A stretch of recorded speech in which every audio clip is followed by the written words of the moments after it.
It's 420, man. Woo! Woo! Hey, Mom, guess what? It's 420.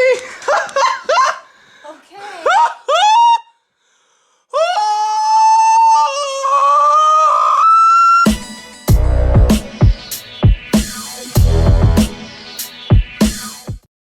What's up, gamers? I just want to take a moment to say a big thank you to all you viewers out there, as we've just crossed the 600 subscriber mark this week. Thank you all for your support of my channel and this content. Now back to the garage tour.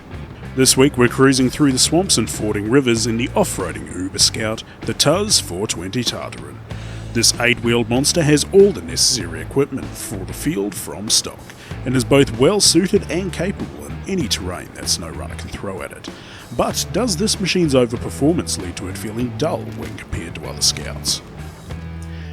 The Tuz 420 Tatarin is based on the real-world GAZ 59037A. This massive 12-ton machine is custom-built to order from the body of the amphibious armoured personnel carrier, the BTR-80, which has been in service with the Russian military since 1986.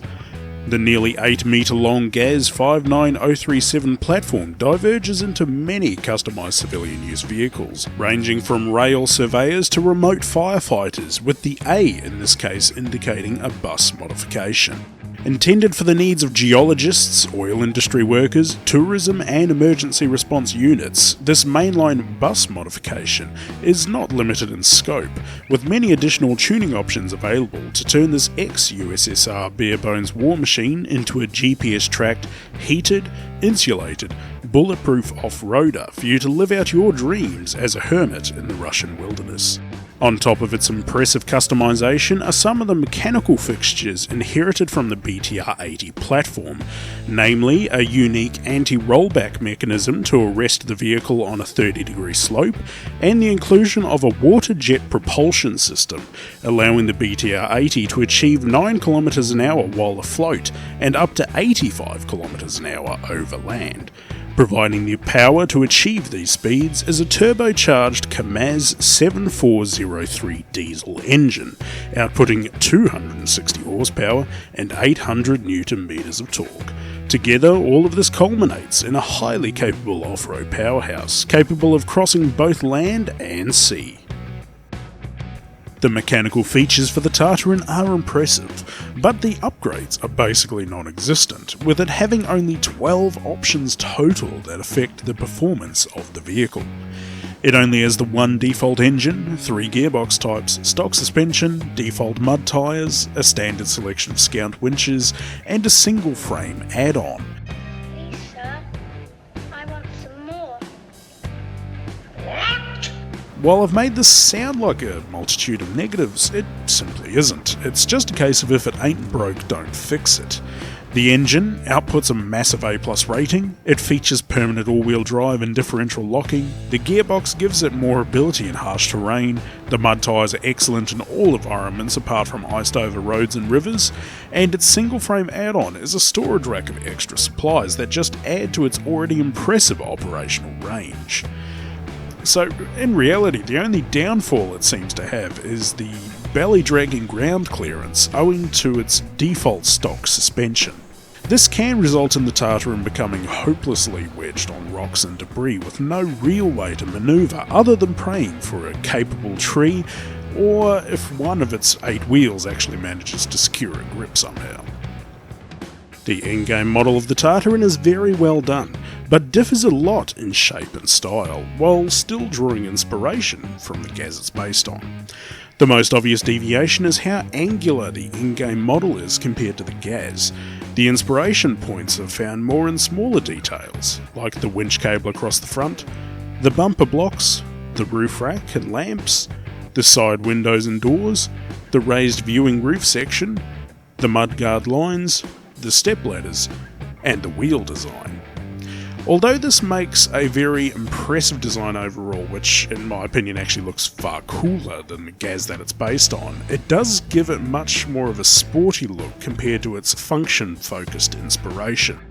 The cosmetic selection for the Tatarin is again a really short list, but surprisingly diverse, with it featuring a few one-off additions. With 6 additions to its rooftop, ranging from beacons and horns to an extra set of spotlights, it was the inclusion of a sun visor for both the bottom and upper front windscreens that caught my attention, with it being quite fitting for a vehicle of this nature. It's hard to say what else could or should have been included with this truck in regards to cosmetic options. Possibly spare wheels on the roof or some extra protection for the wheels, similar to the F750's body bars, that could have rounded out optional body cosmetics. The paint jobs though are where this monster really shines, with the hands down best custom DLC paint job that I've found in game. Now, I always thought this thing had a bit of a crocodile profile going on, but this crocodile paint job, including the teeth under the elongated nose, has me loving this thing like an 8-year-old with a Hot Wheels car. I just bloody love this paint job. It's fantastic and fits this machine perfectly. In terms of ability, this scouting 8-wheeler can really do it all. Hills, check. Bogs, check. Deep snow, check. Tow a trailer? Tow a trailer? No? But, well, personally, this was a pretty huge mark against the Tatarin at first, as I'm typically a one truck for all kind of a player, and having the Tatarin be limited to a recon and repair scout is a huge limiting point. But trailers aside, what it can do it excels at, and with very good fuel economy to boot. Featuring every major performance upgrade as a stock fitting, a massive 300 litre fuel tank, torque to handle most terrain, and hefty weight to keep it planted in deep mud, the Tatarin ends up being very similar to the Yar 87, in that it makes some parts of SnowRunner far too easy, almost to the point of becoming boring due to a lack of challenge. Now, the only other point does feel a little bit nitpicky, but it has annoyed myself and others significantly. This machine's biggest selling point is its all-terrain ability, which, unlike the Apache, is actually meant to include the ability to float in water. That little feature is completely absent, as the Tatarin sinks like a stone.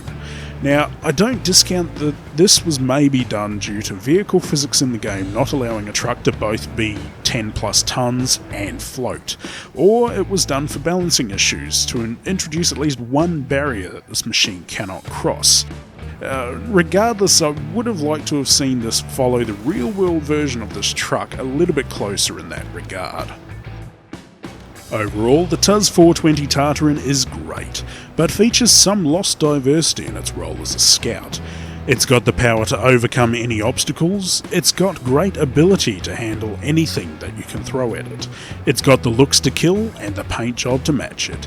But does this machine's overperformance lead to it feeling dull to drive? Nah. Just like jumping back into Unreal Tournament after 20 years and knowing you're going to kick the computer AI's ass, having the Tatarin in your fleet is the same equivalent. A trusty go-to that when the going gets tough, your Tatarin gets going.